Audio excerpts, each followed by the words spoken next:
What's good, everybody on YouTube? This is your boy Akil McLeod back with another live video, and it's been a minute. It has definitely been a long time since I did a live show. I think it's been maybe, if I had to guess, it probably has been maybe 3 months. I think late January was my last one, so I'm definitely glad to be back. I'm gonna try to be more consistent because, as the brand says, consistency is everything. So I'm gonna definitely try to get back on track.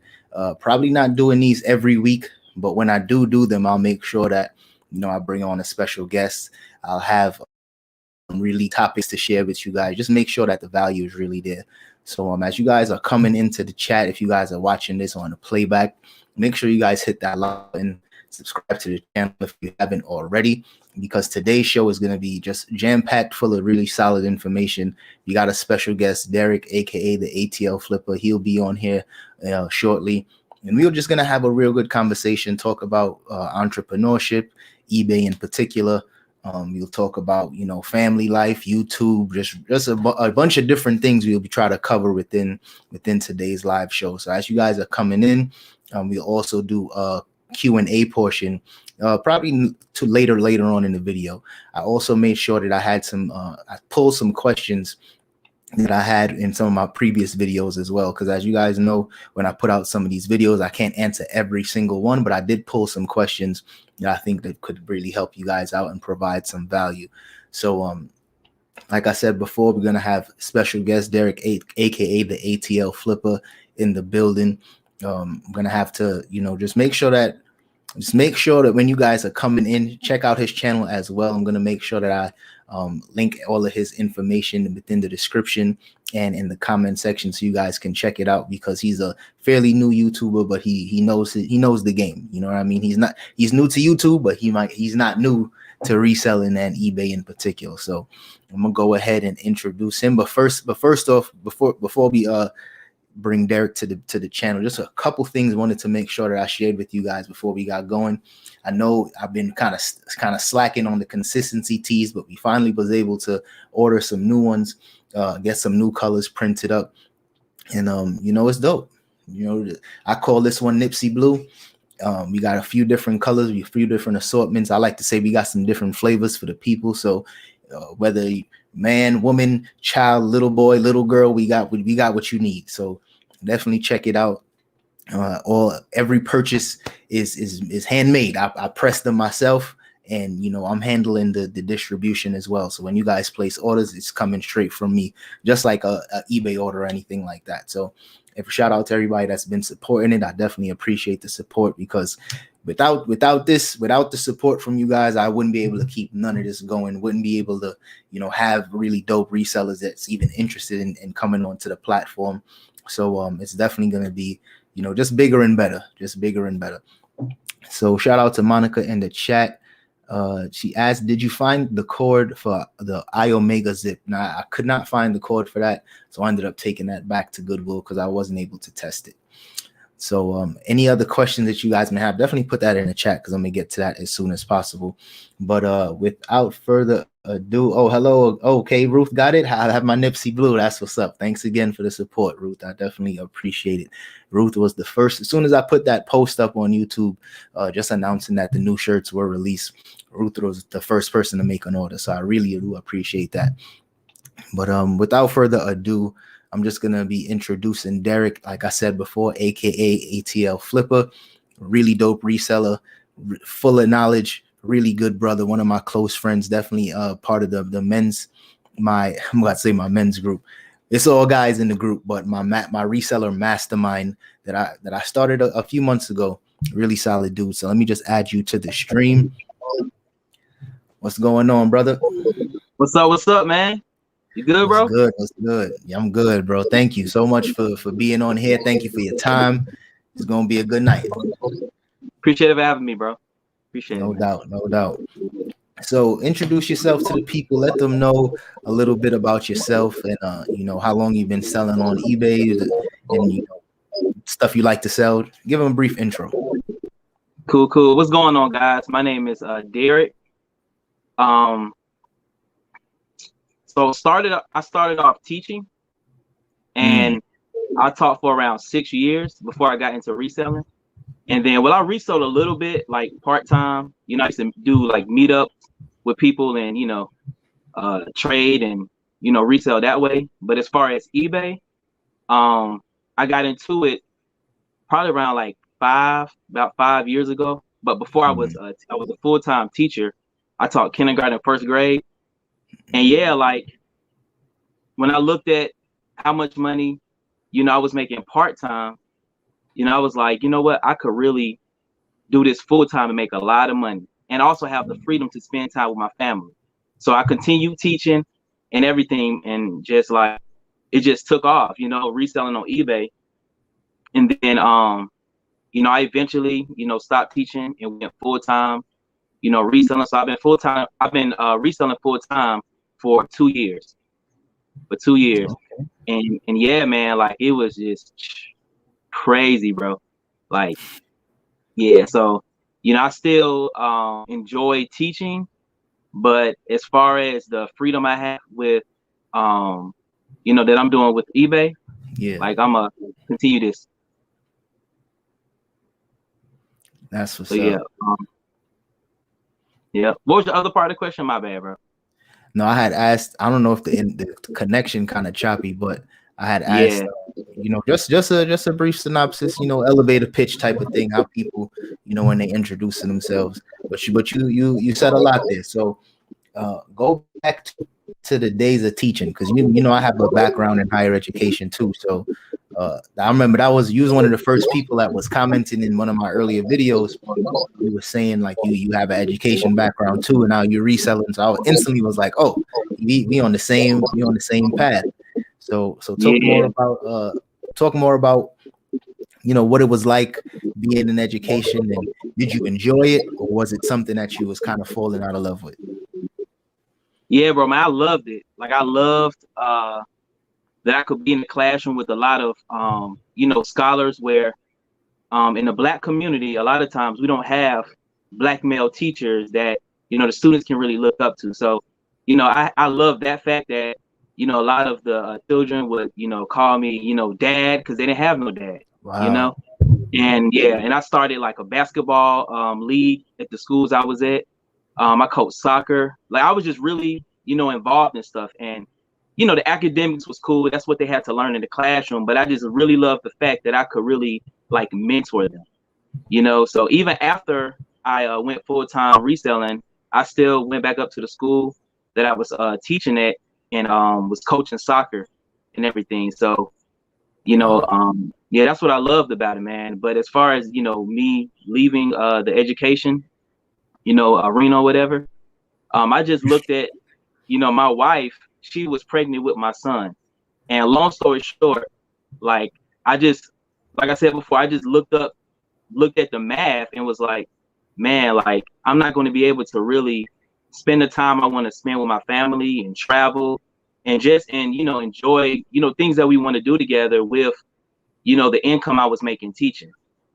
So yeah, that's kind of one of the main reasons why I kind of left the teaching arena. It's funny because the thing with education and just teaching in general, you don't even realize the impact that you have on these kids. Yeah. Because what ages did you teach? So I taught kindergarten and first grade. Okay, so you had them really young. You had them young. So yeah. I had my students. I was in college. I had college freshmen. So when I first was in it, I had college freshmen, and I was my whole caseload was college freshmen. And then about 2 years in, I started working with transfers. And it's completely different groups, different characteristics of those students, different traits.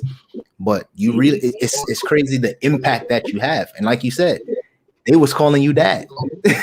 Yeah, it's amazing. Like I had a kid, bro. So in the basketball league that I started at the school, right? I took one of the kids home because they didn't have no transportation, and it was crazy, man. Like after the practices and games, I would like take him to get ice cream if he did well in in the game, or also in his classroom that day, and because he had a lot of behavior issues. So yeah, one day we got in the car and he was like, "Daddy, Daddy," and I like looked back, and he was, I mean, Mr. Douglas, Mr. Douglas, Mr. Douglas, and I was like, but like it really like touched my heart, man. I really wanted to cry, man. But I found the backstory. Like he was, I think he was like 4 years old, and yeah, somebody like came up in their apartment and shot his dad, and he saw his dad. You know what I'm saying? Like his dad was in the bed. Somebody came in there. You know what I'm saying? And killed him, and saw all of that. You know, so Wow. he's literally grown up without a father. You know, so him calling me dad, I was like, man, that was like real touching, bro. Like, you know, that did something. Right. I mean, you was actually making an impact, because if you were just another black man in his life and you didn't make an impact, you wouldn't have been calling you that. That's Yeah. for sure. That's for sure. Yeah. Now that's really dope, because like I was saying, the impact is what was so important for me. And I felt like after my first, because I was only in education for about 5 years. And after those initial 4 years, when I had, like, I basically left the first school I was working at, I left that school once those kids graduated. And soon as I came over to Cali, it was just completely different. Like the types of students I was dealing with was completely different. And I felt like I had more of a closer relationship with them when I was at the first school, when I was in New York. Maybe because I was black, maybe because I was young.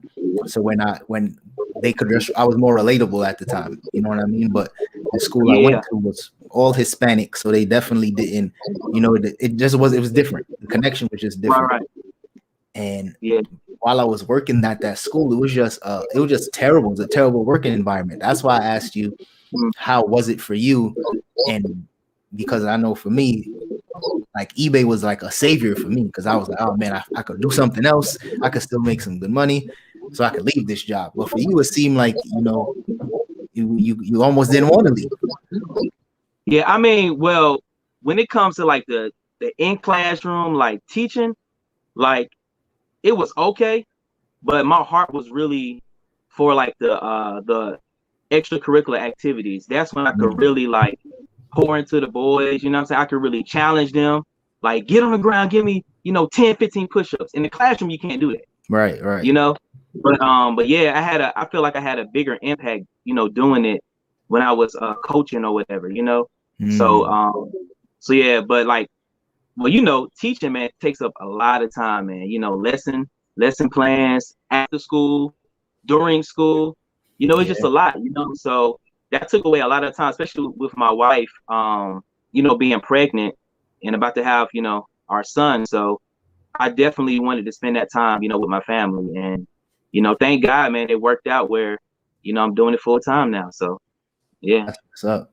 So you said you've been reselling full time too for 2 years. How has the experience been? Like, how was year one for you doing it full time? Bro, it was crazy, man. So my first year doing it full time, I started off making around probably like about $3,000 a month. You know what I'm saying? And then literally, man, it's like, 3,000. You know what I'm saying, a month. And literally, like, it just took off, bro. And like, I ended my first year with like 80,000. You know what I'm saying? And I was like, this is crazy. My first year doing it full time. All right. And I was like, man, I'm about to go. I'm about to go, man. So yeah, man, I just put in, more time and, just built a lot of connections. Yeah, built a lot of connections, man, with thrift stores and different things like that. And now I'm on another level, you know what I'm saying, with it. Now you done leveled up on them. That's what's leveled up, bro. Because the thing is, when I think back at my first year of reselling, you did way better than me your first year full time. My first year full time, because I quit my job and I just started doing eBay. It wasn't like a planned thing. I just was like, I'm out of here, but I'm gonna have to still make some money, so I'm gonna figure it out. So my first year, I think I was like maybe 30,000 in gross sales. Okay. First year. The only reason why I was able to still function with that small amount of money was because I saved like 6 months worth of my income before I quit.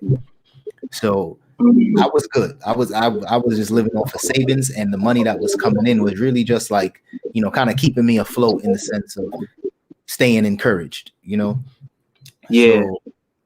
So like I said, my first year was tough, and I think it wasn't till maybe after the second year is when I really started to pick up steam. And that was when I even created the YouTube channel, because I was like, okay, I'm onto something. I got something to share now. Yeah. Yeah, because I know, well, so I was doing it while I was teaching, I was doing eBay and Mercari part-time.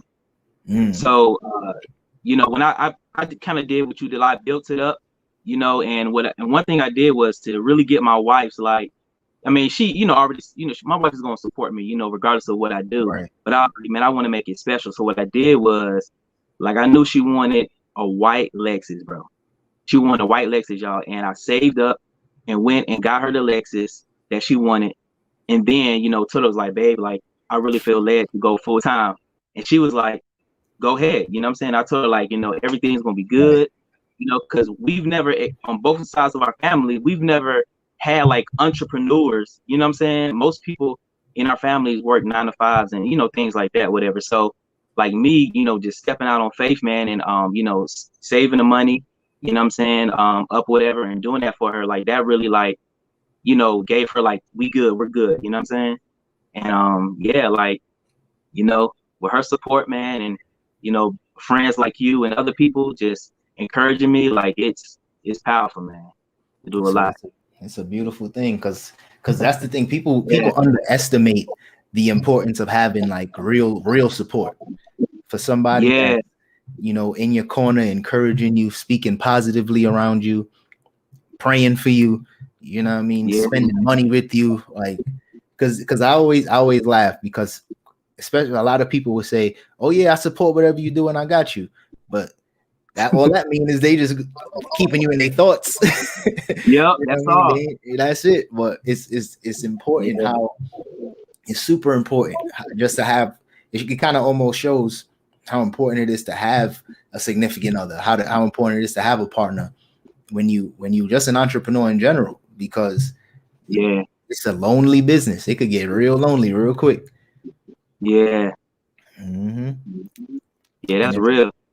And it's one of those things where it's like, if you don't have a good partner, if you don't have somebody that's like, encouraging you, you could find yourself miserable real quick being an entrepreneur. Because the money is only a part of that, part of the whole equation to, feeling good about what you're doing. I feel like I don't necessarily do a good job of like articulating that in my videos, because I know people they here for the information, they here for the thrifting videos. But the overarching theme is like, entrepreneurship is freedom. Like, yes, bro, it's such a freeing type of thing. And it's like, eBay is just my entry to entrepreneurship, but it's like the freedom that you get starting a business, doing your own thing day to day. That's the beauty of it. That's priceless to me. Yeah. I think too, man, like, like you were saying, having that significant other, man, like I know when I was, in my past and stuff, I was just doing my own thing and, trying to make it work. But it's like, it's so cool, bro. Like being able to have a partner that's like your ride or die, that's going to support you. Like you said, when it's like long, when you feel, them days where it can get tough, it's like, your spouse come in there and be like, what you doing? Now you need to get in there, man. You know what I'm saying? Like, get up, let's go. Let's get it. Right. You know what I mean? So it's like, that's just so dope, man. So. And the sad thing is, everybody don't have that. You know what I mean? It's almost like you can tell the difference when somebody, not to say everybody doesn't have a wife or a husband, but a lot of people don't have that like encouraging person, or that person they could bounce ideas off of. And I think that's another reason why, the mastermind was so important, because I knew that, like, I'll talk to my wife about, eBay stuff and whatever little struggles happen. But after a while, she's like, I don't really care about that. Like, it's only but so much shoes I'm gonna talk to her about that she's gonna be interested in. You know what I mean? So it's like the mastermind was crucial. So just to kind of create that incubator of common thought and sharing ideas and stuff like that. You know what I mean? Yeah. So Talk to me about your YouTube channel, because I know you just started going with the with YouTube and everything. How's that been? How's your experience been so far? And what even made you want to get into YouTube? You know what I mean? Because this is a whole other beast. Yeah, it is. It is.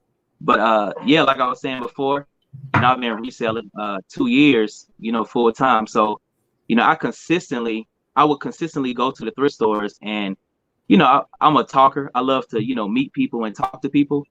And like when I'm in the thrift stores, a lot of people come up to me and they're like, hey, how much you think this sell for on eBay? How much, will ask me a lot of questions, and I would give them a lot of advice and different things like that. And people were just saying, you need to start a YouTube channel, bro. Like, you need to really do it. And my reason, honestly, was starting the YouTube channel was to really help other people, because people would pay me to do like consultation with eBay, how to get started on eBay, how to list items, how to start their whole eBay account. Right. So I would charge people like $30 an hour, and I was like, you know what, I need to start a YouTube channel to really help people.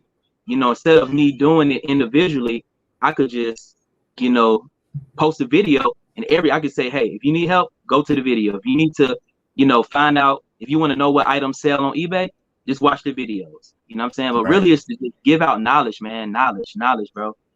Because I had a mentor when I first started. Well, I was doing it part-time. When I was reselling part-time, I met a guy, and he really just like mentored me. And he was making like $150,000 a year. Wow. And he was just pouring into me. And he was like, always remember, man, knowledge you giving out is free, bro. Like, don't withhold that from nobody, man. And that like really stuck with me. So I just really want to, help people, either start, reselling on, on eBay or whatever platform they want to do. But that's the main reason why I started, the YouTube channel. It's to really just help, man. That's help people. So yeah, so I started about a month and a half ago. And honestly, when it came to editing, bro, I've never edited in my life. Like, never, man. So I hit on my homeboy. He has a YouTube channel. Shout out to Don Russell. Yeah, and Russell Muscle, that's his YouTube channel name.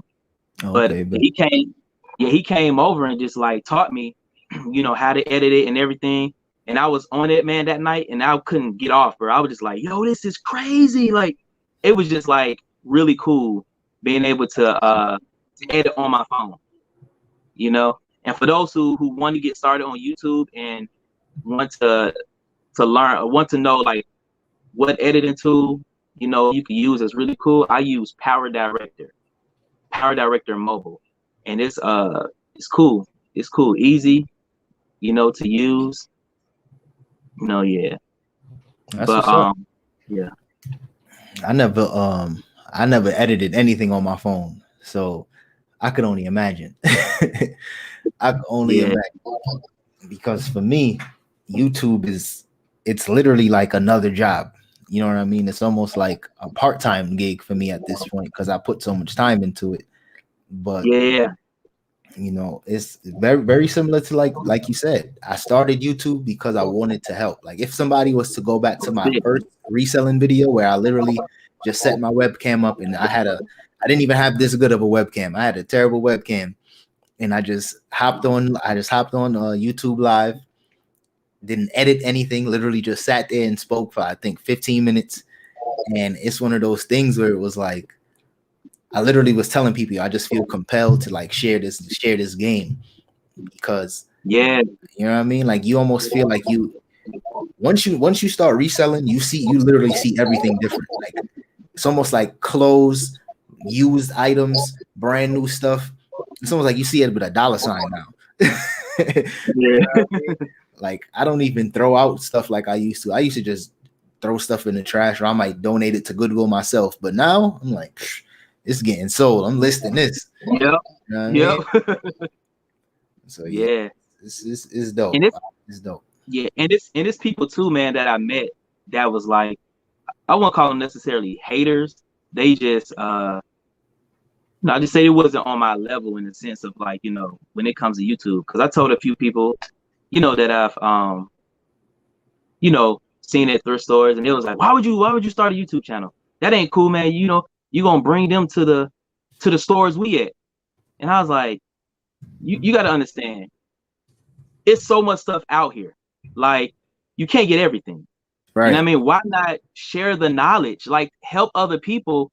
You know what I'm saying? Like, resell, like, live their dream. You know what I'm saying? Like, help them out. I mean, like, it was crazy, but yeah, man. Yeah, it's just, I love, man, just the fact that, you know, what we're doing, you know, we're helping people. Right. You know what I'm saying? Like, not only that, like in both things with YouTube, it's more of like a direct, you know, you're teaching, you know, you're sharing knowledge, you're sharing the game. So that's like a one side of it. But also as a reseller, you really providing a hell of a service. Like, not only are you providing products and items and whatever that you're selling at a reduced rate and compared to just going to the store or Walmart or ordering on Amazon, most of the time it's always cheaper doing it as a reseller. Secondly, you know what I'm saying? Secondly, it's one of those things where somebody had put this in my comment section. It was like, I love the fact that you went back to the thrift because you're lowering like your carbon footprint or something like that, and you're helping with recycling. And I never thought about that at all. I ain't get into reselling so I could recycle. I'm not into that. But when you think about when you look at it from that aspect, you're like, you really are doing something that's positive. You know what I mean? And that's why I like it even more now. Yeah, that's true. You know what I mean? I say just keep with it. Anybody that's in the chat, if y'all are considering getting on YouTube, just stick with it. You know what I mean? Just keep putting out your videos, and one by one, you literally just continue to get better. And that's the same thing I've been telling Derek. When the first time he put out his videos, like your videos compared to the first one, compared to your last one, huge improvements. You know what I mean? So it only goes up from there. Yeah, and I tell people too, like, you know, who want to start a YouTube channel, they say, where do I start it? You know, what do I do? And I say, look, stop thinking up here. Just press record. That's it. You know, and literally that's what I did. And if y'all look at my first video, I had the camera on and everything, but you know, I was like, I'm gonna just press record. I'm gonna just start it. You know what I'm saying? Right. And you know, now as I've grown and stuff, like I'm getting better, you know, with editing and everything. So yeah, just if you're, you know, looking to get started on YouTube, just press record. You ain't got to get this $300, $400, $500 camera. You know, use your phone if you have to. Just press record, because what you have, what you're going to give people is important. That's a fact. And not only that, I feel like I had to get on YouTube. When I was saying I felt so compelled in that first video, you had touched on it earlier, because for one, Black people, especially our age group, entrepreneurship now is so like entrepreneurship is sexy now. Like if you a business owner, you do your own thing, like you look like you the man. That's cool. But it wasn't always like that. You know what I mean? It definitely wasn't always like that. So I feel like I was trying to make it cool. I was trying to be a part of that wave that Gary Vee and so many other entrepreneurs kind of started, where I was like, yo, I can make this be cool. I can make this look easy and inspire people to do it. Now, is it easy? Absolutely not. You know, at least encourage somebody to get up and give it a shot. You know what I mean? Yeah. But it's worth it though. You know what I'm saying? Like when you look at the long term, you know, it's worth it. You know, the work, you know, we're putting in and everything, like it's worth it. Not only that, not to cut you off, but like the big thing too that I know I don't say enough, I wanted to get on YouTube because I didn't see a lot of Black creators on YouTube that was in this niche. And it made me feel like Black people on resale, like we don't know about this. Like, yeah, you would see the same, you would see like you go to a thrift store, we in Goodwill. Oh yeah, you know, yeah, we in Savers. But I'm like, people don't realize that this could be a hobby, but you can also make money from this as well. Like, I had to kind of spread that message. I'm like, we could get to this money too. Yeah, and I think too, man. You know, when it comes to us, a lot of times we don't want to like give out that knowledge. You know what I'm saying? Like, it's a lot of us that resell, but we withhold, what we know. Like, nah, don't give it out, man. So like when I first saw you and stuff, and your dreads was like this small, what I'm saying? But yeah, I like, started following you, and I was like, man, this dude is like serious, and I definitely, man, got to connect, with this guy and stuff. And, like, you encourage me all the time, bro. Like, I really appreciate it, for real. That's what's up, You the bro. GOAT, bro. What they call Akil McLeod, the GOAT. I appreciate that, man, because when I tell you this reselling game is one of those things where it's like, it's essential. It's an essential business. Yeah. You know what I mean? Like, before COVID, nobody even thought of like what's essential, what's not. But like, to me, bro, reselling is essential. It's part of the game. And it's like you were saying before, it's one of them things where it's like, if you know information, you got something to share. It's almost like you selfish if you're not sharing that information, because it's one of them things where it's like, I always tell people, I read this book called The Way of the Superior Man, and they talk about, providing value and being proud of, if somebody's using you, that's fine. Be glad that you're useful. Be glad that you're providing value and you're helping other people, because that's more important than, making a few dollars for yourself and trying to hoard all the information. Because once you're dead and gone, that's it. You know what I mean? But those that actually stand up and say, okay, I'm gonna create this platform, I'm gonna share this information, I'm gonna put other people on, I'm gonna try to do as much as you can. That's when you build a legacy. That's when people would even feel comfortable enough to say, like, make a joke and even say, yo, Akil the GOAT. Not because I'm the greatest of all time, but I'm at least brave enough to encourage people to do it. Come on, let's get it. You know what I mean? Let's get it. Yeah, man. And I just want to hear them stories, man, in the future, where it's like, people say, man, like, I watched the ATL Flippers channel, man, and he really, helped me, change the whole trajectory of my family, finances, all of that. So that's what I want to, I really don't care about subscribers, all that. I just want to hear them testimonies where people's lives are really being changed, bro. Yeah. So yeah, that's my heart. I'd be a damn liar if I said the subscriber count didn't matter to me.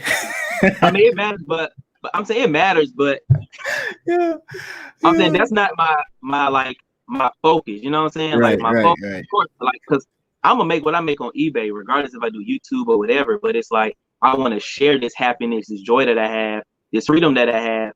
You know what I'm saying? And want people like, to be be better, man. Absolutely. It's just each one teach one. You know what I mean? That's it. I feel like if more people kind of adopt that mentality, overall, we'd be much better, as a society. You know what I mean? People just like my man Sensational Gyro. People want you to be better, but not better than them. And that's a fact.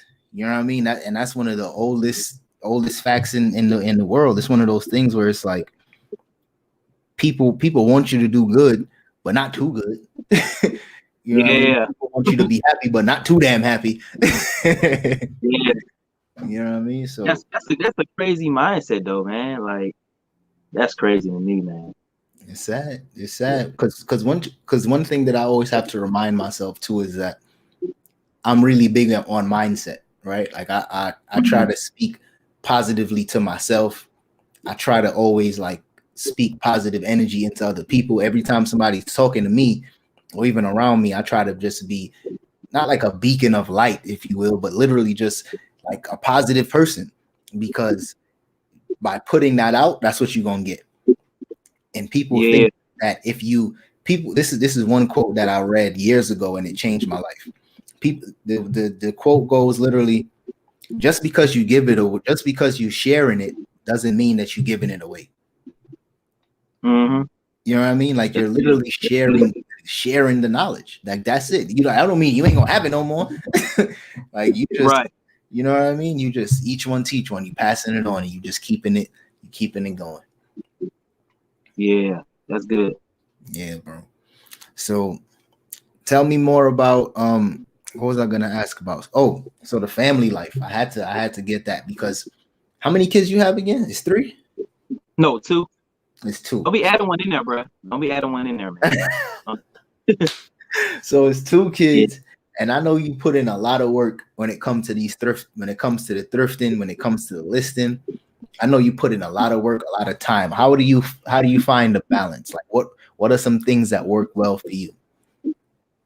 Yeah, as far as I mean, honestly, it ain't no such thing as balance. Like, you know, you just gotta make time, you know what I'm saying, for, what's important and stuff. So, you know, sometimes I be on my grind, like with, with reselling and everything, and my wife might come there like, hey, you gotta spend, some time, and because you know how it is, man, with eBay, it's like you and YouTube, it's like you grinding, and yeah, man. So it's like I have the freedom to just stop what I'm doing and get up, watch a movie with my family, like spend time with them, take them to the park, go walk around the neighborhood. I can do that and stuff. But yeah, I just love that family, man, that family life, man, for real. So really it's just you gotta make time. I just had to, make time and stuff, and not necessarily like a schedule, but it kind of is a schedule. Like my wife, she works too.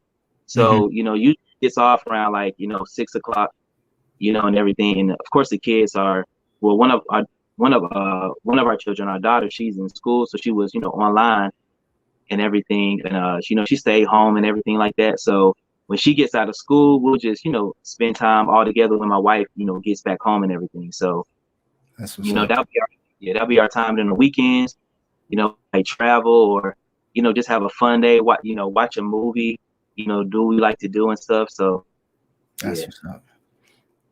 Because for me, when it comes to, because it's funny, as you said, there's no such thing as balance. I used to feel that way as well. I used to say that all the time, but I feel like it's almost like it's about compromise as well. You know what I mean? yeah, It's like I'm learning now that I'm 31 now, and the older I'm getting, I used to live a very fluid lifestyle. Like I didn't really have too much structure.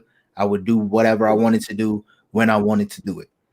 And the older I'm getting, I'm realizing that that's not an efficient way to like live your life. You know what I mean? Like if it was up to me, I would probably be thrifting all day long, just yeah, find dope stuff. Like yep, I probably would just be, putting out way more YouTube videos because I love the feeling of once you upload something and you that feeling of like, done. Like I finished this, like I completed a goal. right, Like I love that hit of dopamine you get. But then, I will also realize to myself, okay, I'm not spending enough time with my wife. I'm not yeah, working out enough like I should be.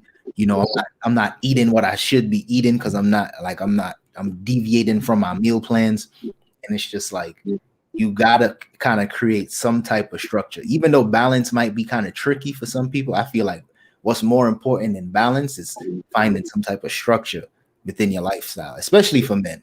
Because we could be zeroed in on something so much and not yeah, even like think about what other people are feeling or how other people might view it.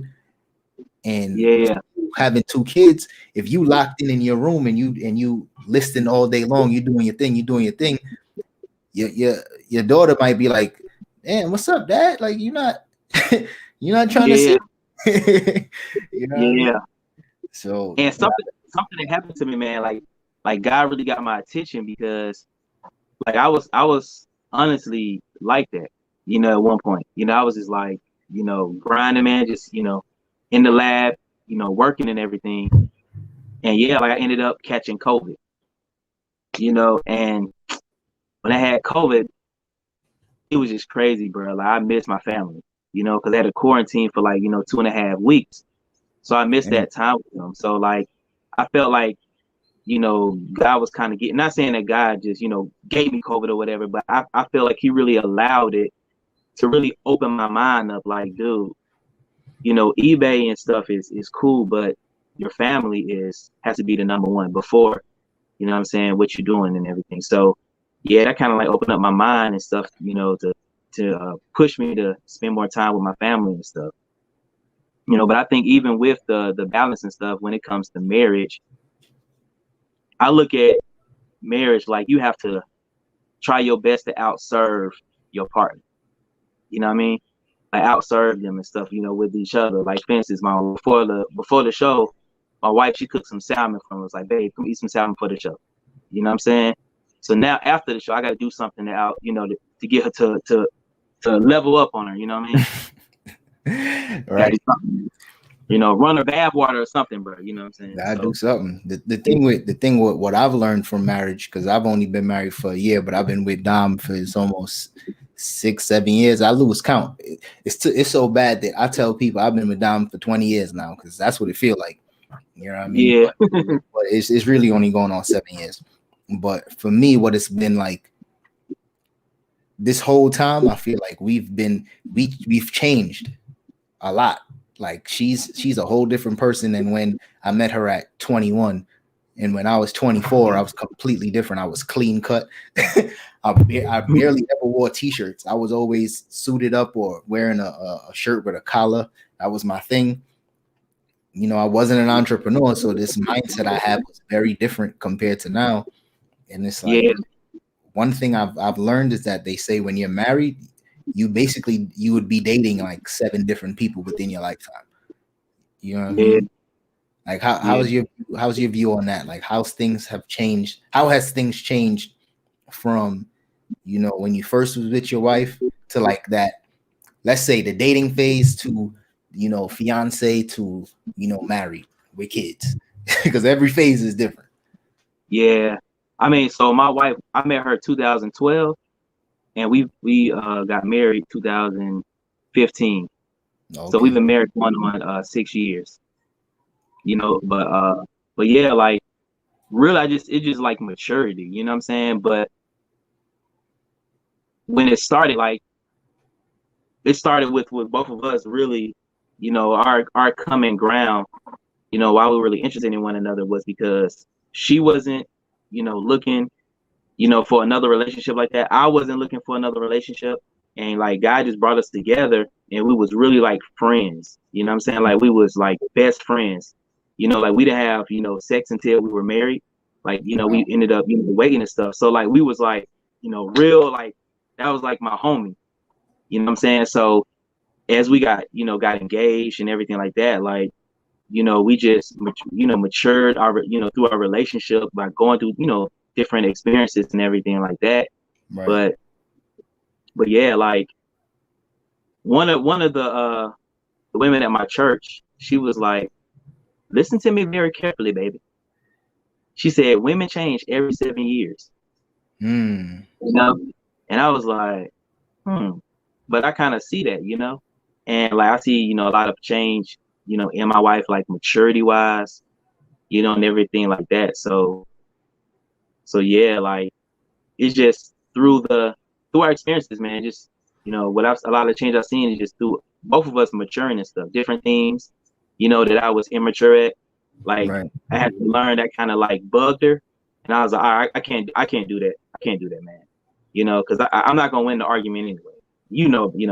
Those who in the chat, when you marry, you're not going to win against your wife, man. Just, And the thing is, not only that, when it comes to, being married, it's not even about being right all the time.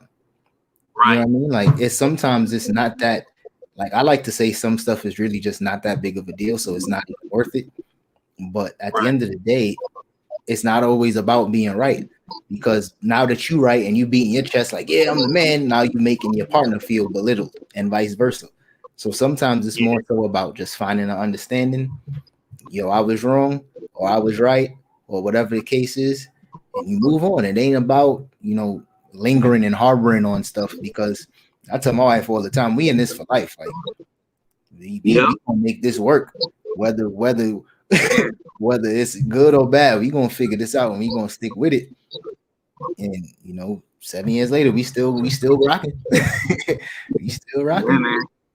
What they say, man, they say like don't fight the person, fight the issue or fight the problem. You know what I'm saying? Your marriage. I love that. Yeah. So let me jump into some of these questions because I took some screenshots from some previous videos, and I always like doing this because I don't get a chance to like respond to every comment, but I wanted to just pull a few so we can kind of go back and forth, share some different opinions on stuff. So Eli Cross commented this video on this is maybe 2 weeks ago. He says a lot of new / amateur resellers, they have gotten to the game and their prices have tanked the market. I still buy certain clothing pieces, but not as much as I used to. Also, you got to remember the game is to be sold and not told. So we kind of touched on that a little bit earlier. You said the game is to be what? The game is to be sold, not told. So we kind of spoke about it earlier in the sense of like just being free and sharing knowledge, sharing game. What's your thoughts on new resellers tanking the market, as people like to say? And of course, what's your view on the game is meant to be sold and not told? What's your views on that? Man, I don't know, man. I'm the way I'm built is like people have shared, different things with me and stuff that has really helped me. So I know, the impact of that, and that's what I want to do for others. So as far as new resellers, what was the first question? The new resellers? Yeah, new / amateur resellers. They tank the market on certain products because they may list their items too low, or just trying to sell it too cheap. And this guy's basically just blaming new resellers on tanking the market on eBay. Nah, no such thing. Like people say that, but honestly, it ain't no such thing as you really tanking the market.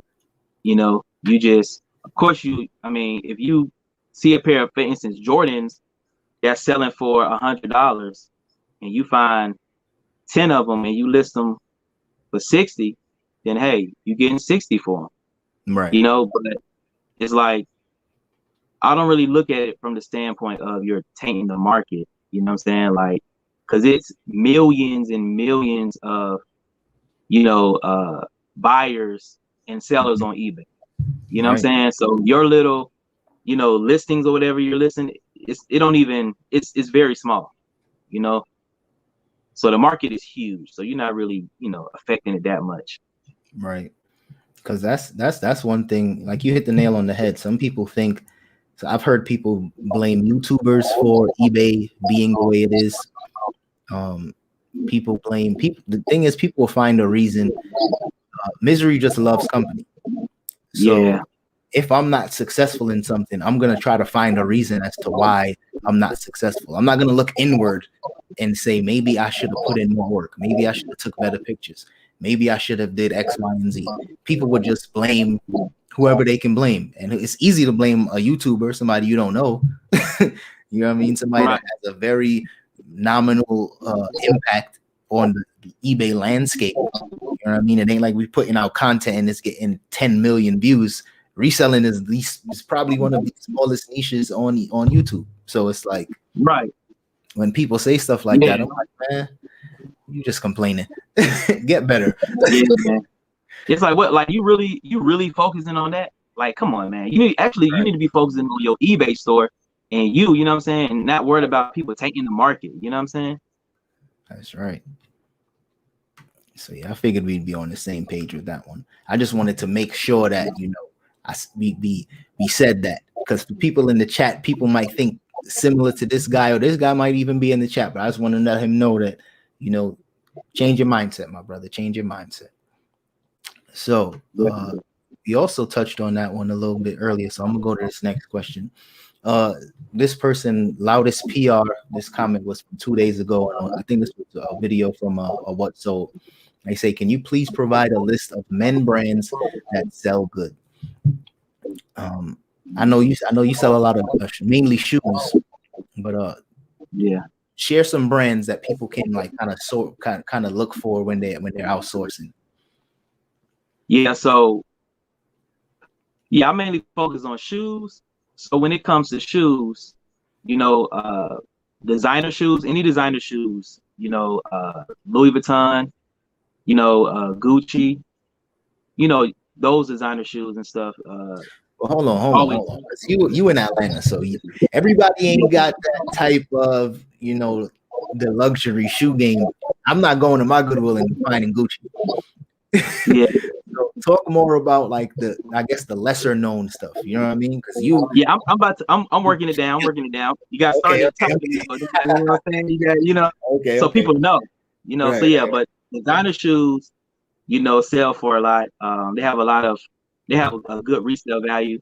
Also, below that, on the next level, you have like Jordans, Air Max, those, shoes sell real well. Then you have like right now it's getting a lot of states are getting into the summer, into the summer season. So flip flops, like the brands like Merrell, um, Chaco, Chaco Sanders flip flops. Those sell really fast and well on eBay. What else? Keen, Keen. If you see that brand, Keen, those sandals sell real well. What else? And really, if you see, like, this is what I do. When I go thrifting, if I see a brand that I've never heard of before, I just look it up on eBay and see what it's selling for. But a lot of like tennis shoes are going to sell yearly. Like Yeah, they're going to sell yearly. yeah. Nikes, Adidas, but every shoe brand, they have like that. How can I put it? They have like the high class value shoes, and then they have like low class value shoes, that's worth like $30. You can go, most people can go to their thrift store and find a pair of shoes that resell for $30. Right. You know, Pretty average. 25, yeah, $25, $30, But you just gotta really look up the style code. For example, for new resellers, I just wanna, because the teacher in me, I just want to show you right quick. I love it. I love it. So for example, a lot of times, reselling YouTubers would say, hey, just look up the comps and stuff. A lot of people say, well, what are the comps? What are the comps? I'll look up. All right. So for example, when it comes to shoes, these are a pair of Air Maxes, right? So I don't know if you guys can see it, but these are Nikes. Every shoe has a style number either on the tongue or sometimes it'll be on the inside of the shoe. And all you do is you go to eBay and go to the search. And in the search, you put in the number. It might be a couple letters in a number, but on this pair of shoes, I don't know if they can see it. I can come closer. Yeah, your connection got a little lag, so I don't know if they'll be able to see it. All right, but yeah, so you just put that, those numbers in there and see what it's selling for. Like these right here, these Air Maxes are selling for around $50 on eBay. But that's basically what you do when it comes to, shoes or clothes and other items like that, electronic. You just put in that model number. I was trying to pull up this, see if I could do like a screen share, but I don't think it's gonna let me do it. Yeah, I don't think it will let me do it. But yeah, I literally just Googled Nike style code, and the style code usually is 2 letters and it's right under the size. Just for those that wasn't able to see. Shout out to Ryan he's in the chat. He's also in the mastermind. He says I like to call them the bread and butter models: Air Max, Vapor Max, Air Forces, Ultra Boost NMDs, Chuck Taylors, Run Star Hikes, Skate Highs, Old School, etc. Right. Those is all the types of. If for anybody that like watches my channel, like you guys would realize that I usually pick up the same stuff. And when I was doing shoes, everything that he just named right there, those are literally the brands, the type of shoes when you look for. Just like Derek said, you got your luxury stuff that could sell for a home run, and if you can find them and they're legit, you price them high and just wait.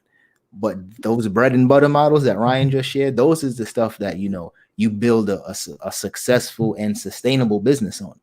You know what I mean? Yeah. Those are the things you're going to find more often. And you will be able to sell those same skate highs or those old school Vans. You can create a whole business model flipping just Vans, as opposed to trying to get your hands on a couple home run Gucci's. You know what I mean? I can't even say that because you get Gucci every day. Because you be getting Once a week, about once a week, yeah.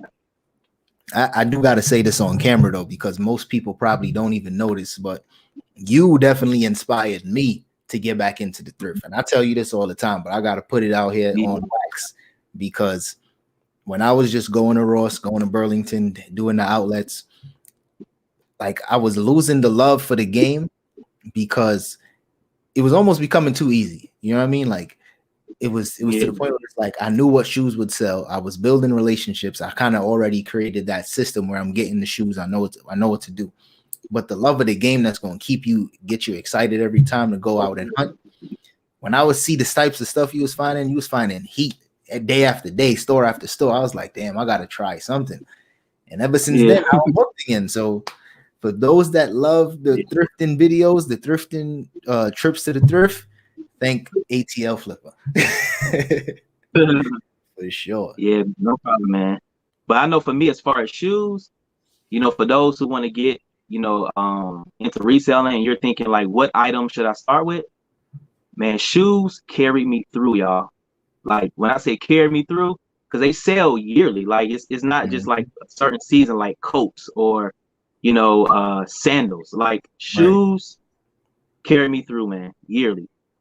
So that's where a lot of my, like Ryan said, that bread and butter, that's where a lot of my money come from, shoes. And that's one thing too that I experienced last year, because I've kind of experimented with everything, because I've done where I did a couple years only clothing, like predominantly clothing, and then I started to shift a little bit into shoes, and then I did only shoes for a solid year. Last year when I purchased this house, like it was all just shoes. Like that's one thing people don't even understand. Like when you're selling shoes and you're doing it in scale and you're able to get them on hand, you can make a lot of money. You know what I mean? So it's like you speaking the gospel. And I think the craziest part is that you do used shoes. So you put in the work and you clean them up and you make them look good, and then you flip them. Talk about that.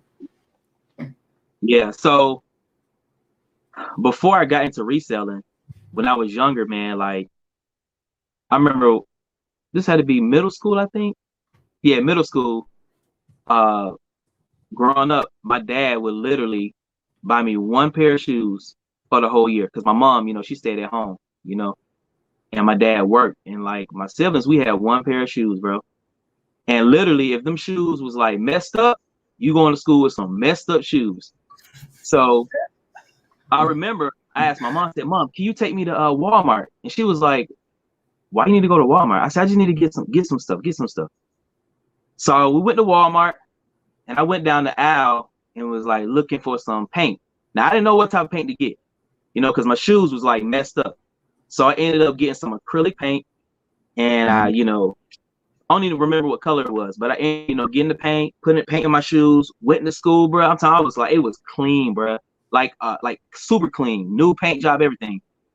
Man, toward the end of the day, the paint was like cracking. The shoes was done, bro. Like the paint just came off, you know. And I was like, oh man, people laughing at me and stuff like, yo, look at your shoes, bro. Damn. You know, and yeah, so like, you know, I started doing research on, you know, what type of paints and stuff, you know, are good for, you know, leather shoes or this type of shoes. And yeah, just ended up getting the paints. But that's how I got into like the whole restoring.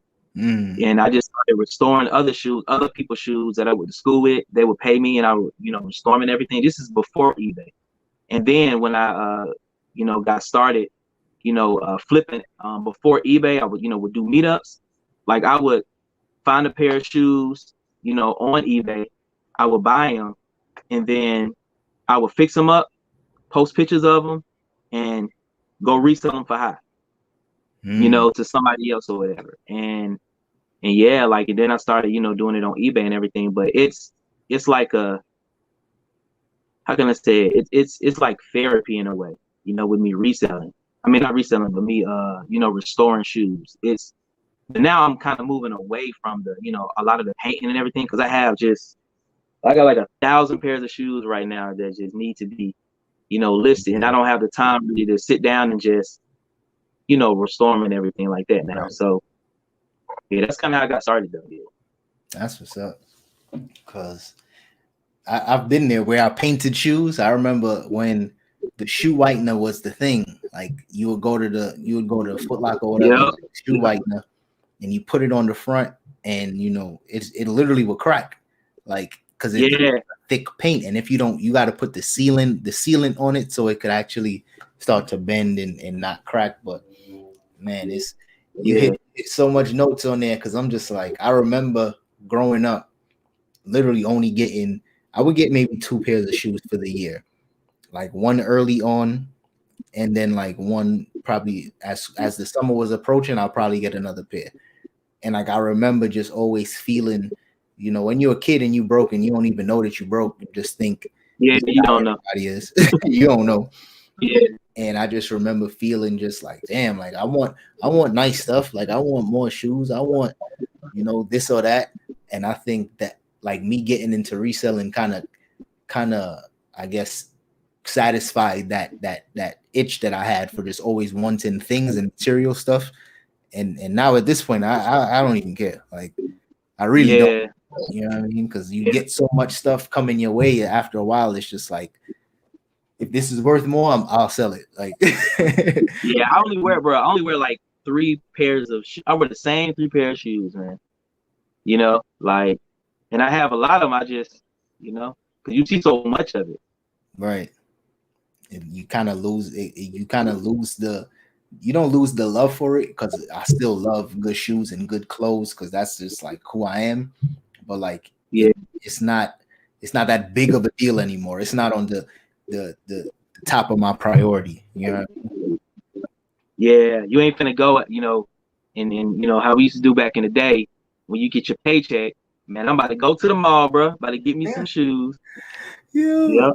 When I was in college, bro, I used to get. And the thing is, I could talk about this now because it's like I'm grown, so it's like we all make mistakes when we're young.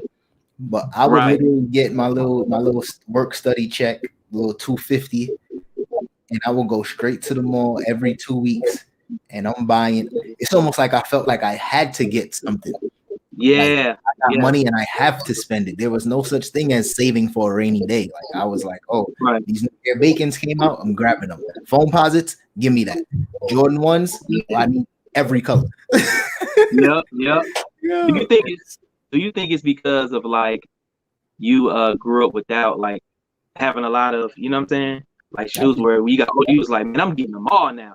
Yeah, that's exactly it. Like I always wanted, when I was a kid, I always wanted to be fly. Like I admired people that was fly.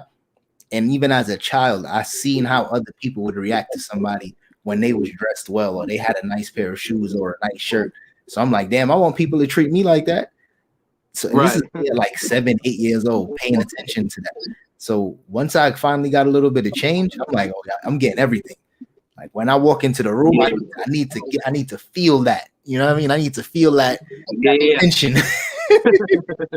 Yeah. It boosts your confidence, man. You like, man, I'm fresh, man. I'm good. Like, can't nobody say nothing about me. Like, what's up? And now I'm older, and it's like not to say I could care less, because I absolutely still care about when I leave the house what I'm looking like. I absolutely still care about that. But I'm more so about how many assets can I acquire. I'm not thinking how many important ones can I get. You know what I mean? Like that's not a priority. Yeah. Let me go into the chat. Shout out to Teresa. Thanks again for that super chat. Didn't get a chance to acknowledge you. Thank you, Teresa. Definitely appreciate it. I'm gonna get into the Q&A portion of things. Do you want to do the Q&A portion now, or do you want to jump into that giveaway I know you was talking about?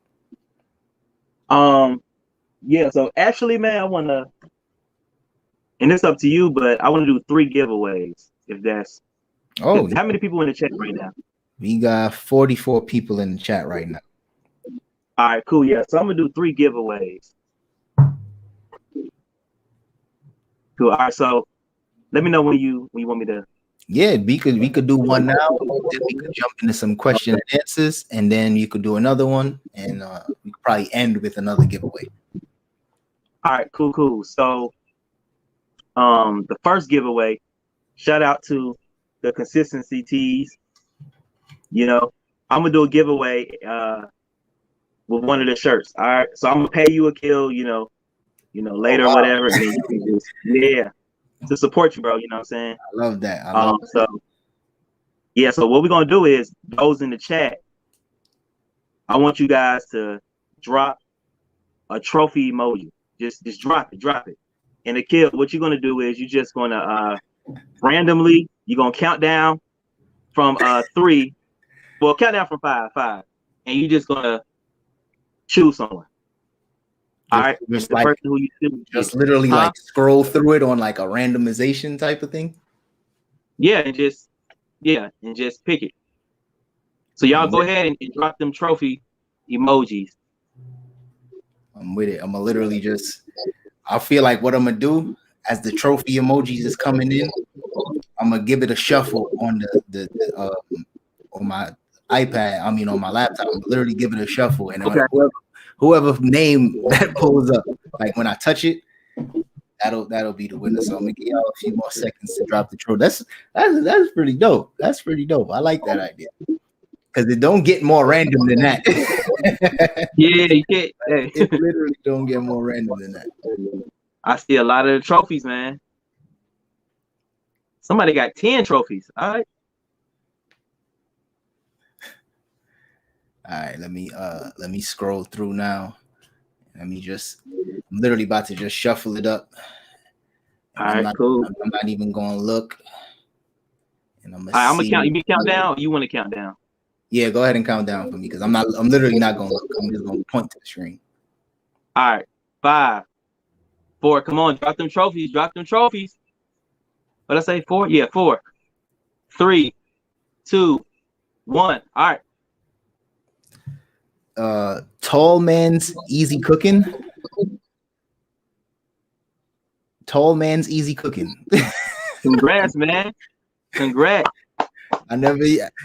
My man name is Tall Man's Easy Cooking. Congrats. So yeah. You might. I don't know if you have a shirt his size. I'm about to say, man. I don't got tall man clothes like that. I don't know. Yeah. The biggest size I got 2XL in black, and I got XL in all the other colorways. But shoot me an email, tall man. Let me know your address, and we're gonna get that out to you. Shoot me that email. Congrats, man. That's dope. Because I literally was like, I'm gonna just shuffle this up. I'm gonna see who get what. Yeah. But yeah, that's dope. So let me jump into the chat real quick, because I know I seen some questions from people, and I want to make sure that we could get to those. So not necessarily a question here. Henry goes, I've sold on eBay since I'm thinking he meant 2012, maybe 2002. And he says, burnt out in 2010. So much more information and young brother given the game. You are inspiring this old head to get back in the game. Thank you both. That's what's up. Yeah. That's what Henry, I'm doing. Time to get it. Time to get it. Let's see. Structure is hard when you're just trying to work, but it's so important for productivity. Gotta find that structure, man. Yeah. It's a fact. So if you guys got questions, drop them in the chat so we can get to some of those, because we've been on here for an hour and 10 minutes, and I want to just be, respectful of Derek's time. Let's see. Do we have any other? I don't think we really got too much questions in here. I'm seeing a lot of trophies. Shout out to y'all for that. Somebody said stop spamming Dami's world. Yeah. Yeah, so we ain't really got too much we don't really got too many questions. Let me see if I had any other questions that I screenshotted, because I always try to get through some of those. Oh, this was the question. This was probably one of the best ones I've seen. So this is from my last video. Someone says, Dexter K. He asked, how do you split your profits between reinvesting into the business and paying down debt like student loans?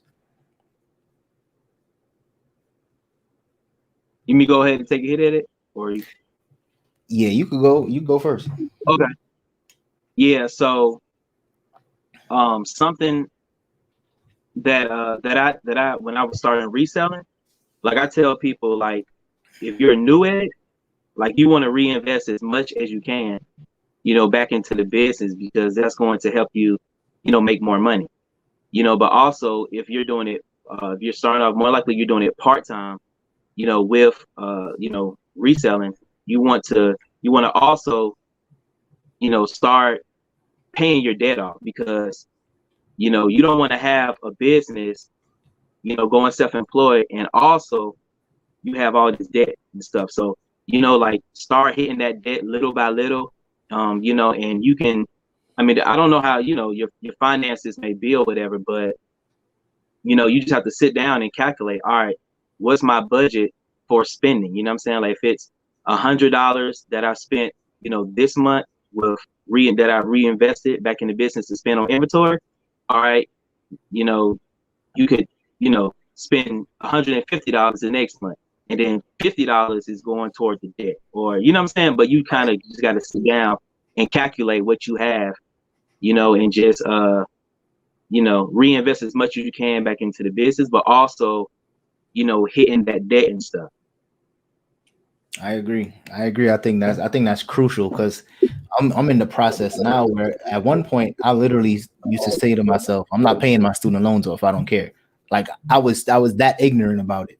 But it wasn't until we got into this house, in the process of, trying to get this house, I realized how important debt was, and how important having like student loans was, because they ask all those questions. How much is your student loans? What's your debt to income ratio? You know what I mean? They ask all those types of things. And even as your business continues to grow, and say you want to apply for business loans or other things, they're asking all of those things as well. What's your debt to income ratio? Because they want to know, if we giving you any money, or we giving you this loan for this house, how will you be able to pay it back? You know what I mean? So yeah, having debt is one of those things that is definitely such a thing as good debt and bad debt. Student loans, in my opinion, is bad debt, and I'm trying to get rid of mine now as we speak. And it's one of those things where the way how I try to reinvest into the business, when I first got into it, I was literally all money in. I didn't have like a threshold per se. Like kind of like you were saying, you 100 this month and then 150 next month. I literally only took care of my bills, took care of all the responsibilities, and every dollar that I had left over, I put back into the business. And I did that for like 3 years, straight. You know what I mean? It wasn't until we got the house where I actually started pulling money from my savings and pulling money from other stuff in order to actually make this work. But I know that having that level of discipline and having that, that type of flexibility isn't for everyone. So it's more so a matter of kind of almost like creating a budget sheet for yourself. Make sure that people always say, pay yourself first. And I think it's cliche, but by paying yourself first, you literally handle all your responsibilities, whether that's your rent, your mortgage, your whatever debt you have, whatever little you can make, you handle all of those things first.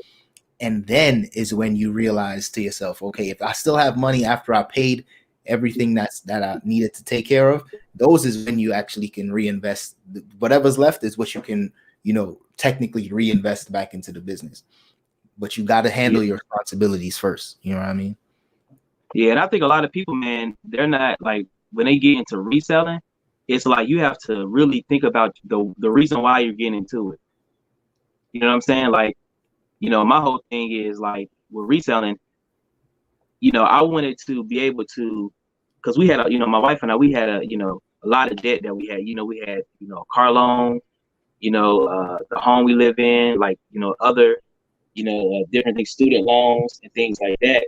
So like literally, since I've been full time, man, like we've been able to, pay off, both of our cars. You know what I'm saying? Both our cars are paid off. You know what I mean? Like, we don't have any student loans. All of our student loans we paid off. And like our house will be paid off in like 3 or 4 years.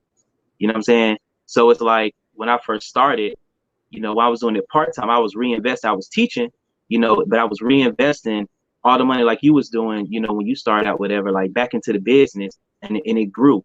And while it was growing, like I was still hitting debt and different things like that. And now I can put a lot of the money, because I've those small payments toward that debt, is knocked down the debt a lot, over time. And now I can put more money, what I'm saying, on the debt where it's not hurting me now. Now we're not struggling or anything when it came to, paying off the debt and stuff. Right. But yeah, that's, gotta knock that debt, bro. Like that debt, that thing, student loans, boy, ain't no joke. I hate it. I know you hooped in college. Did you have student loan debt, or did you like barely? Nah. So my wife, when you marry, you're one. So, I never say it's her debt, it's our debt. You know what I mean? Well, it was our debt.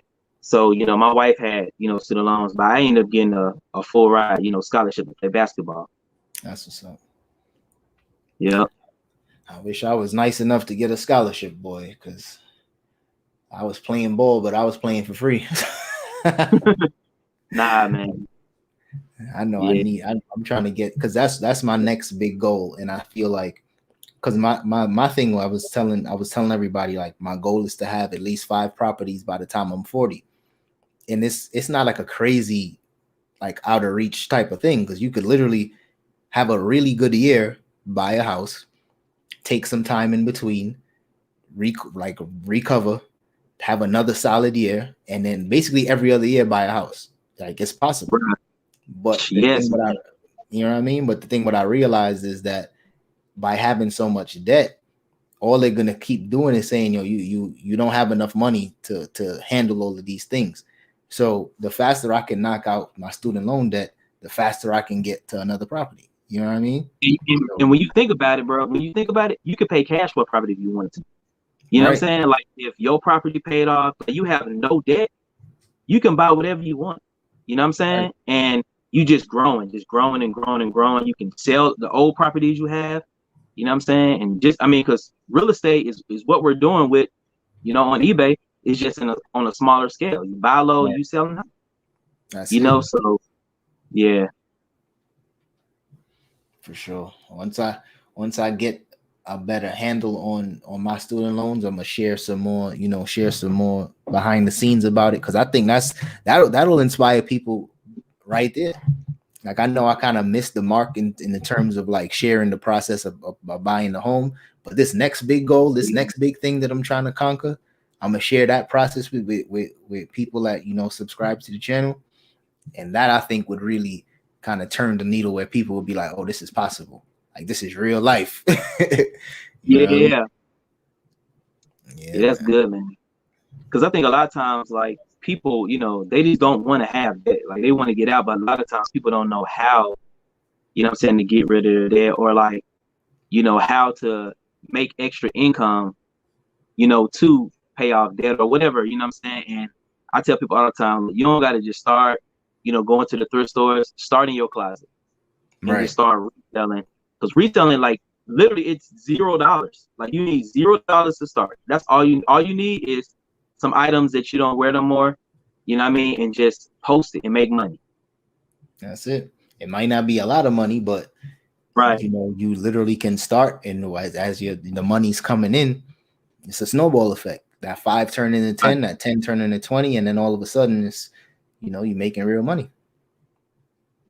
Yeah. So let me see. We did get a question from Samantha. He says, does he know any good ATL reseller groups to join to be a part of the local community? Yeah, so on Facebook, I'm a part of a group what's the name? I think it's called Reseller. Can't remember the name right now. But I know. I was about to say when you remember the name, you could just drop it in the chat. Okay. Yeah, it's a couple groups that I'm on. Reselling group in Atlanta. Got another question here from Maya. Do you know any Black women resellers I can follow? I just started in January and I'm thinking about starting YouTube. Maya, what niche are you? I think she's doing clothing. Clothing. Yeah, that is right. Because she says, I watch your videos every chance I get. You have great information that has helped a lot, but I'm more into women's clothes. Cool. Yeah, I don't got no women's clothes help for you, but there are somebody. Ryan said, check out Regina Michelle. Regina's good money. She knows her stuff. Shar says you can check me out. I sell you. Check Shar out. Yeah. So yeah, it's the knowledge is there. The knowledge is there. Yeah, for sure. Yeah, I think that was all the questions we had. So we could jump into the other giveaway that you wanted to do. All right, cool. All right, so since I resell shoes, I'm gonna give away a pair of Gucci. No, I'm playing. I ain't giving away no Gucci. No, I'm playing. But have a pair of LeBrons right here. I think you froze. Yeah, I was staring at them Jones. Yeah, I like those. Those are the new ones. Those are the 17s or the 18s. I think I don't even know. I think them the 17s. Yeah, 17. Yep. So there are a size. Let me see. What size is it? They're a size 4, but they sell, man. Resale value is like between $50 to $60. Okay, so you giving people opportunities right now. That's what's up. Man, I'm trying to give it out, bro. So what's the game plan for this giveaway? So what emoji you want them to put in the chat? We can keep it the same. Oh, you want to do that? Yeah. Throw a what emoji? Throw a the 100. I love that emoji. Throw the 100 emoji. That's my joint right there.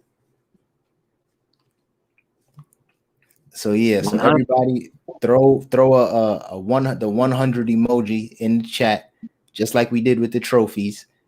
And literally, I'm just gonna scroll through and I'm gonna randomly select whoever I scroll through. This time I'm gonna just use my mouse and just click on whoever it is, and whoever name pop up on the screen. That's how we'll know who won. I did my hand. I used my finger the last time. So literally just scroll, drop that 100 emoji, and I'm gonna just scroll through. So I'm gonna give y'all some time to kind of check that out and throw y'all 100 emojis in there. Seeing somebody put something that's not 100 emoji and watching me still click that. I know, right?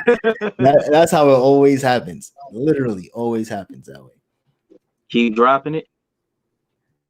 But yeah, those some good shoes though, because the thing is, you pick up a lot of kid shoes, and I didn't realize like kid shoes sell that fast and sell that well. Like I used to, pass on it a lot of the times. Yeah, kid shoes sell pretty good, man. Because you gotta think, right? Like adults, their foot size is the same. Kids, they're continually, their foot size is growing. So, they're outgrowing shoes and then they're donating them.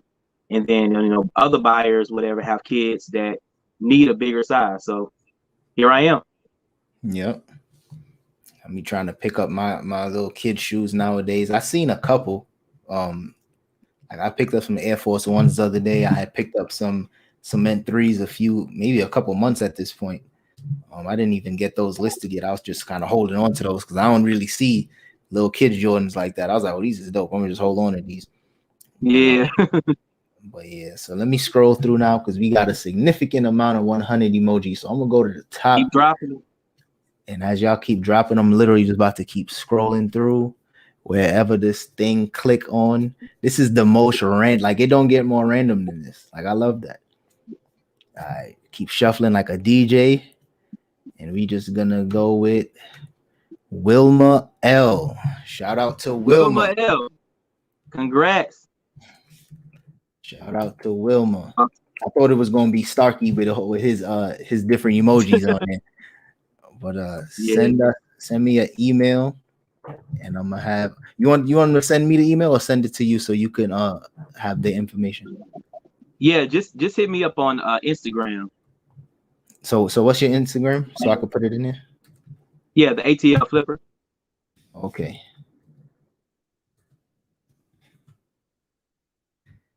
Hit him up. Let him know that Or do you want them to email you first and then? Oh no, they could reach out to you and you could just send it straight to them. Okay. All right. Cool. Yeah. I feel like giving out so much right now, but I don't want to, like for real, bro. I want to give out a lot right now.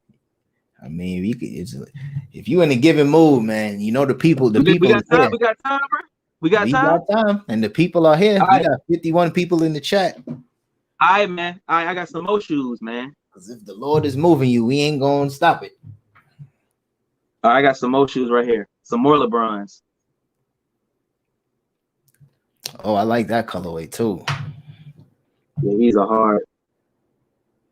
The thing with LeBron, his shoes, he got a couple models that's like the South Beaches. I think the 9s.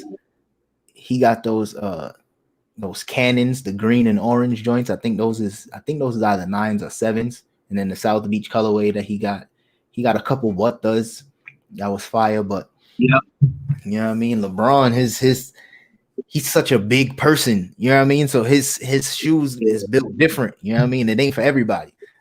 Right. Yeah. Like I would never hoop in his shoes, man. His shoes are heavy. You can't play basketball in them. You know what I'm saying? Yeah. But unless you hit size. Yeah, unless you're a big dude. Yeah. Right. But no, you ain't gonna see no guard on the court. You know what I'm saying? Wearing LeBrons. Right. Crossing over, twist your ankle. Exactly. Bulky shoes, right? There you go. Bulky shoes.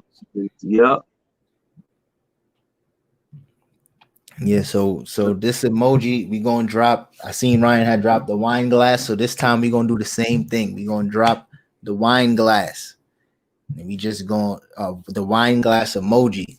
We're gonna do the same thing. What size is those LeBrons? Let me see. Well, LeBron be having his size tag all the way at the bottom, man. In the corner. Yeah, these are a size 4, 4'2". Okay. That was probably the same person. Yep. Probably, yeah. You just picked them up today? That was dope. I picked these up, I think, last week. But they're barely worn. Like, the tread is really, really good on them, too. No heel drag at all. So, yeah. Oh, that's what's up. Yeah. They drop. I see it. Yeah, they coming in hot. They coming in. So when my son was 5, he bought a pair of LeBrons. My oldest son had a cow. He said he can't wear those. Yeah, can't wear those. Yeah, they not for everybody. I had a couple pairs of LeBrons, but none that if I get my hands on a pair of them South Beaches, I would probably wear those, but that's about it. Yeah. Yeah, I mean the 17s is cool, but they just heavy. Yeah, I had a pair of LeBrons, man. I twist my ankle in them, hooping. And after that, I'll never wear a pair of LeBrons again, man. Ever to hooping. It ain't for everybody. Yeah. You nice, or you a hooper, or you hoop? I mean, I'm all right, man. You know what I'm saying? I don't want to brag on myself. It's levels now. Yeah. So just know this, right? That so in high school, my team, we won a state championship for the first time in the school history. Ended up my senior year in college. We won our regional championship for the first year, average 26 points a game. and the school retired my jersey. Oh wow. So yeah, so I mean, you kind of, you know, put two and two together. My man said, "Let my accolades speak for itself." Yeah. So, but one thing I learned for real though that really helped me out. Keep dropping those wine glasses, but one thing that really helped me out, right, was like my coach. I don't know if you know Jeremy Lamb, that playing the NBA. Yeah. So his dad was my head coach in college. His name is wow. Rolando. Yeah, he's America's character coach. You know, that's what he calls him, America's character coach. But he really is though, for real. But great. One thing he taught me was like winners do daily what losers do occasionally. You know, and I was like, man, that's crazy. So I had to like, you know, put in work, and it really helped me to transfer that over to, you know, the eBay business and stuff. So yeah, I love that quote. I'm a big quote person because I like that, because I be, like I said, I do a lot of positive self-talk. So it'd be sometimes when I'm not in the mood or I'm like feeling kind of down, and it's like I'll literally just say a quote to myself and I'll like pick myself up. So stuff like that. One other quote that I always say, and me and my wife say it all the time, is how you do anything is how you do everything. So for me, I always say that to myself, because there's no way I'm gonna be, you know, this aggressive and this passionate about, you know, entrepreneurship and family, and then start slacking on my workouts or slacking on, you know, something creative I'm trying to do or a new skill I'm trying to learn. Like, if you a beast, you got a beast in everything. You know what I mean? Like, you got to give it your all in everything. You know what I mean? Because if not, you know, you shorten yourself. You know what I mean? All right. So let me see. I'm about to do this randomization. Let me start from the top where I could get all the first wine glasses. And I'm just going. Bro, you got like 1,000 wine glasses in there, bro. Yeah, I let people cook. So now I'm about to just pick one.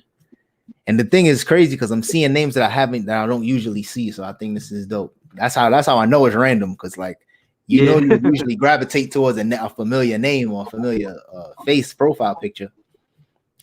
Just know if you don't win this one, I got another giveaway. Oh, you got another one. So let's see. I'm scrolling through. We got Kendra M. Kendra M. Congrats. Like, I literally just scrolling through. That's crazy.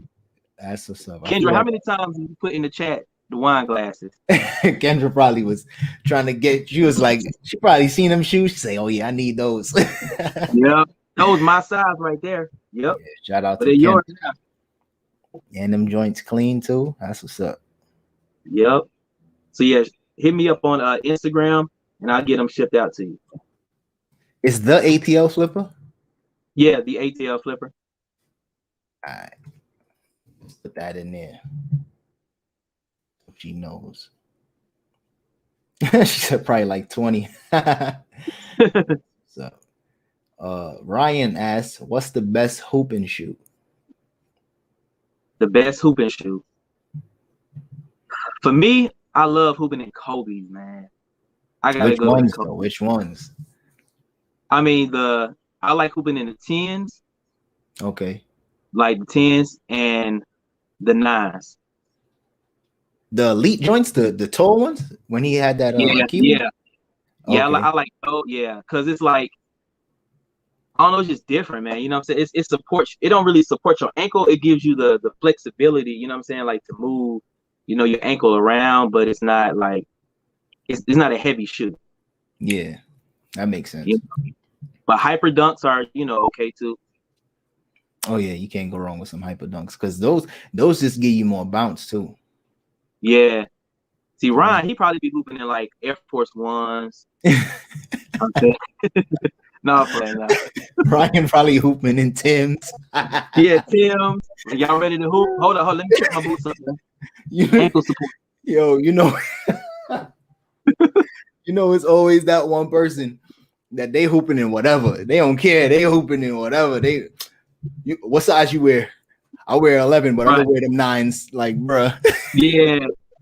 And it's like the dudes who be having on Timbs who do it, bruh. I be like, I got next, man. Y'all good. Cause they be the wildest players, bro. And then they end up kicking you in the shin. Mm-hmm. Bro, you done. Finish. He said that's bounty. Oh, Yeah. I can Bounty see that would though. I can see that. absolutely hooping some Timbs. I can see it. Yeah, I can see that. I can see that for sure. Hit the court in Timbs and pajamas. Yeah. Because I'm talking all this. I'm talking all this junk about hooping. Because I asked you if you're a hooper, right? Because there's levels. So Yeah, if you a hoopist, you the top of the top. Because it's like an artist and you hoop. So you a hoopist. You top of the top. If you nice and you ball, you a hooper. If you could get on the court and get yourself some buckets here or there, you could hoop. Now, if you're like me and you look like you could hoop, but you're not really hooping like that, I call them a who.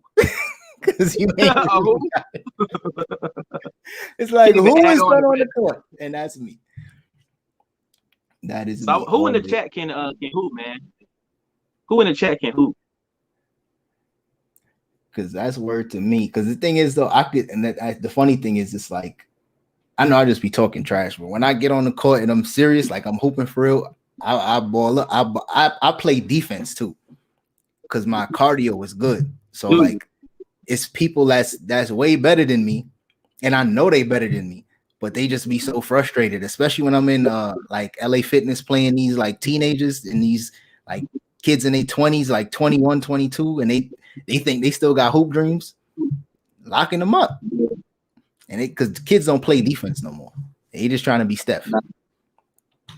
Yeah. See, if I was playing against you, Akil, man, you was guarding me, bro, like dumb. Like when you get home, she'll have to like have ice and everything for you, because I'm gonna break your ankles, bro. Like you come up there, you know what I'm saying, guarding me and stuff.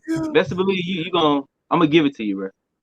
Yo, when I get to Atlanta and I come out there, we are gonna hoop. I'm setting up cameras and we might even go live. And we gonna hoop. It ain't gonna be a long live, bro. It ain't gonna be a long live. Because you're gonna be like, all right, cut it off, y'all. My man said, I'm a hoop-de-doo. Hoop-de-doo? Yo, people got me dying today. I'm a hoop-de-doo. Oh, that's funny. I'll be a who from Whoville. Whoville. Softball with my jam. Shout out Miss Tavi. I got some skills just a little bit. Just a little bit. But nah, that's what's up though. We definitely gonna get that going, because I gotta come out to Atlanta, because the stuff you find out there, bro, I gotta get parts of that. Yeah, man. Parts. Yeah, come get it. So you got one more giveaway you said before you wrap up? Yeah, that's cool. Let me see what I want to do.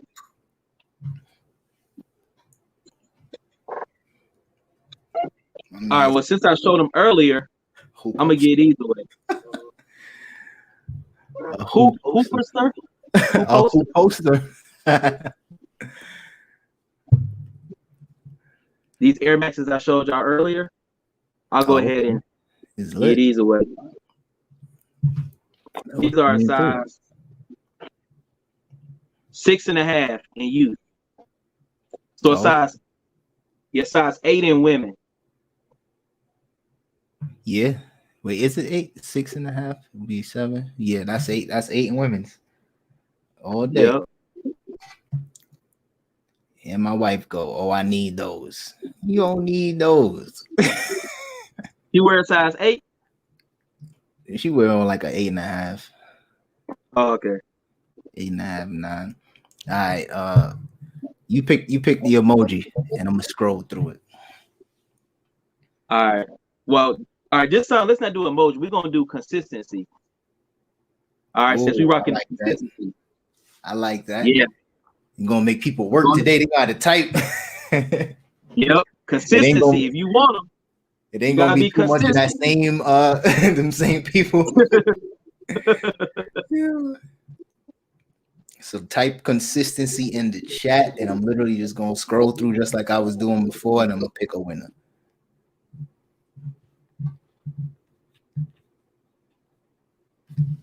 Starting to come into the chat now. Let's see. Teresa goes, does your wife ever go thrift with you? Absolutely. She was just with me today. She don't come as much as she used to, but she be coming every time we go. She always help me find something, or if she's there, I find something crazy. So, like a little good luck. Your wife? Yeah, my wife. She comes. Yeah, she comes sometimes, but yeah. But when she goes, she just goes and shopping for what she want to get. Right, because it's really. I mean, because if you're not a reseller and you're not going in there with that mindset of like what's selling for money, you just go and look for yourself. Like, let me try to find a shirt. Let me look for some shoes in my size only. You know what I mean? So it kind of changes. Right. Yeah. Okay, we got a lot of consistency starting to flow in. Oh yeah, it's a lot. Okay. I just scroll up to the top. Let me give it a few more seconds and I'm gonna just shuffle. Let's see. I'm gonna just look away. Wait, look away and make sure that I'm not on to something else. 1, 2, 3. Oh wow. Wilma done won again. Oh shit. She ain't playing. Wilma not playing. Wilma's here and involved, boy. I'm with it. Congrats again, Wilma. Shout out to Wilma. So I'm gonna put ATL Flipper in there, and send Derek a DM. Let him know that you won. It's my night, boys. That's it. Sometimes people just, you know what I mean, the luck in their favor and they just up. You know what I mean? It's a beautiful thing because I don't really win too much stuff, but when I see somebody winning 2 things back to back, that's beautiful. I need some of that luck. What am I saying? I'll be winning because when I'm in the thrift, I'm winning. I win a lot. Let me say something different. You know what I mean? I win a lot. But now this is dope, bro. Thank you for this because I know I don't usually do giveaways, so this is a whole different thing. So I appreciate it. This is dope. People that's watching getting a chance to get some inventory, probably keep it for themselves if it's their size. Who knows? But I love it. Thank you, bro. Yeah, no problem, man. So let everybody know how they could reach you, how they can stay in touch if they want to, link up in Atlanta or whatever. Let people know your handles and everything. All right, cool. But before we do, bro, I got time for one more giveaway. One more. Since Wilma won 2, I want to get somebody else opportunity. That's cool. Oh yeah, that's love. That's what's up. All right. Let me find some J's. All right. I know you got so much inventory because for you this is nothing. You literally like, let me see what's around. Bro, I got so much stuff, man. Like for real. But I want to just give it out. Hopefully this can help somebody, either get their reselling, business started, or if they want to wear it themselves or whatever.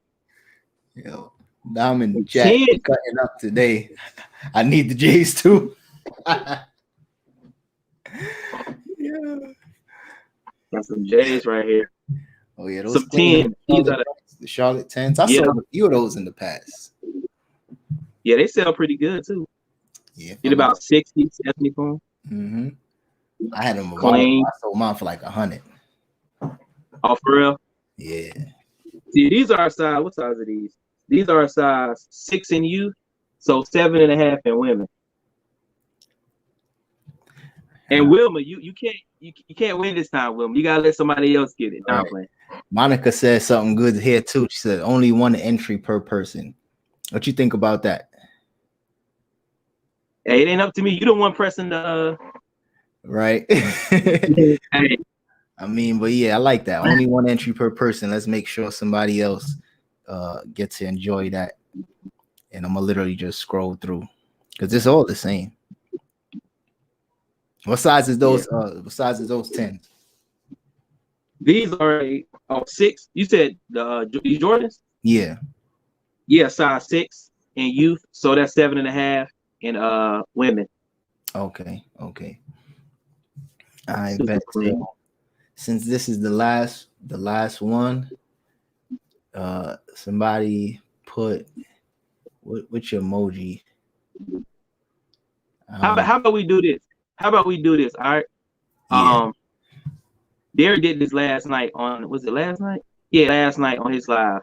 Okay. So they have to put in the chat your last video you posted. The latest video you posted. The title of it. Oh, that's a good one. So it's just the first person that remembers. Yep, the first person. Oh, okay. First person that remembers the title of my last video. They going scrolling through YouTube right now. Let's see who's the first one. And everybody get to see this too, so everybody know. Yep. Just to change it up a little bit. There we go. Oh, Kendra M. Oh, wait, is that? No, that was Kiki's the first one. Oh, yeah, other resellers are in trouble now. Yeah, I forgot the title. I was like, damn, I don't even know. Nah, but shout out to Kiki. She the first one to see. Kiki. That's the first one I seen. Congrats. Right under Dom. Other resellers are in trouble. Yeah, because these resellers in my area, man, y'all in trouble, man. Y'all in trouble. Yeah, because I literally thought to myself, like, what could be a good caption? Because the thing is with YouTube, it's like you got to think of a caption that's captivating. You know what I mean? That'll make somebody want to click on it. But I'm not one for the clickbait. Like I hate that. Right. Like somebody says, "Oh, my life is over now." It's like, no, it's not. Like if it is, you wouldn't have uploaded this last video. What are you talking about? But it's like, yeah, I think a little clever things to say, and it's like I'm trying to get better at it. There's some YouTubers that's really good at it. I'm not that good, but I'm getting better at it, slowly but surely. Yeah, I'm trying to get better at it too, man. But yeah, that clickbait, I ain't really, Yeah, it's unnecessary because what it does is that it hurts you more than anything else. Because if you put something in your video, if you put something in a title that's almost unrelated, people not gonna they're gonna just leave, and you're gonna lose that watch time. So you might as well just be upfront. Right. Yep. So yeah, shout out to Kiki. Make sure that you send ATL Flipper a DM on IG.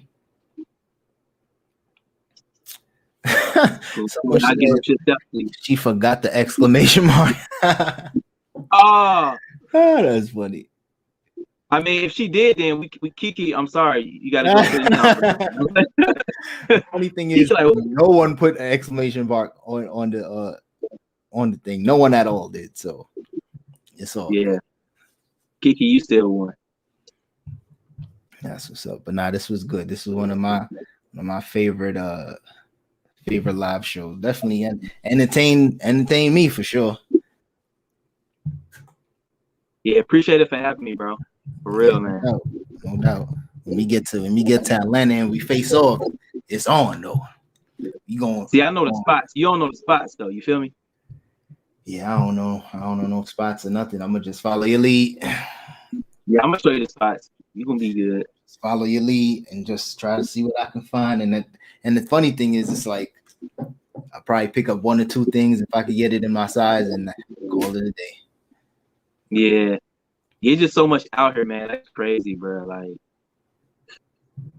so much. Prosperous city. So yeah, but just a quick wrap up. Just let everybody know where they can find you online in case they want to connect with you. Let them know about you. So you can hit me up on Instagram. Actually, just started an account not too long ago. But I still check my messages and everything like that. YouTube. Yeah, that's about it. ATL flipper on Instagram. everything. Yep, ATL flipper on everything. That's what's up. All right, man. Well, this was really good. Shout out to you once again for, just sharing the love, sharing the just doing this giveaway because it's dope. You definitely don't see this. I know I haven't done no real giveaways for real. I think I did maybe one or two with that t-shirt company, Okay. probably another random one, but now I'm gonna start doing a little more for sure. Dope, man. Yeah, bro. So all right, man. Thanks again for being on the live show. I appreciate you. You inspiring people out there. You damn sure inspiring me. I just want to make sure I, give people their roses, man. Give people their flowers while they can appreciate it. You know what I mean? Yeah, appreciate it, man. And appreciate it again for, always encouraging me, bro, and, pushing me and all of that, man. So No doubt. All right, bro. yeah. Peace. All right, y'all. All right, man.